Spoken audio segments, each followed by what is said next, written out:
धर्म और अधर्म के नाम पर हुआ महाभारत के युद्ध में कई लोग वीरगति को प्राप्त हुए थे। महाभारत की कई ऐसी कहानियां हैं जो आज भी अचंभित कर देती हैं। लेकिन युद्ध के बाद आखिर कुंती, धृतराष्ट्र और गांधारी समेत कई महापुरुषों का क्या हुआ और उनकी मृत्यु कैसे हुई, आइए जानते हैं। केवल बचा था एक कौरव। महाभारत के दौरान धृतराष्ट्र ने अपने 99 बेटों को खो दिया था, लेकिन उनका एक बेटा युयुत्सु जो पांडवों की ओर से युद्ध लड़ा रहा था, इसलिए वही एकमात्र कौरव था जो जीवित रह गया था। युयुत्सु एक दासी से जन्मा था। इस युद्ध में पांडवों ने भी अभिमन्यु और अजन्मी संतान समेत कई महायोद्धाओं को भी खो दिया था।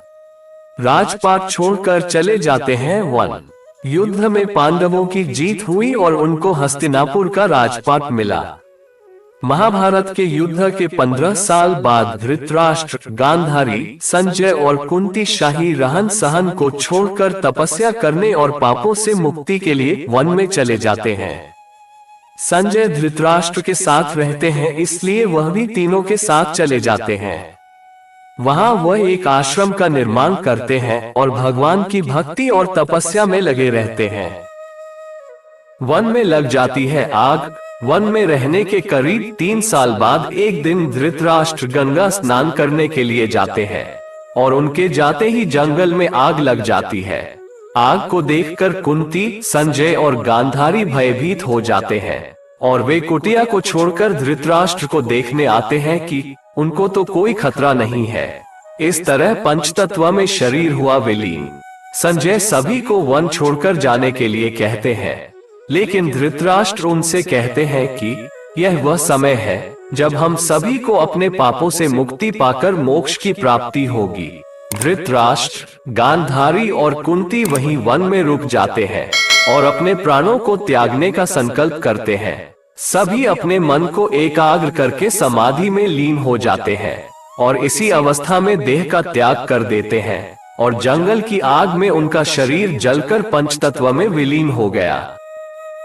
इसके बाद शुरू होता है कलयुग। वहीं संजय वन को छोड़कर हिमालय की ओर प्रस्थान कर जाते हैं। वहां एक सन्यासी की तरह अपना जीवन व्यतीत करते हैं। करीब एक साथ नारद मुनि पांडव पुत्रों को उनके परिजनों की मृत्यु का दुखद समाचार सुनाते हैं और सभी लोग वहीं चले जाते हैं जहां धृतराष्ट्र, गांधारी और कुंती की मृत्यु होती है।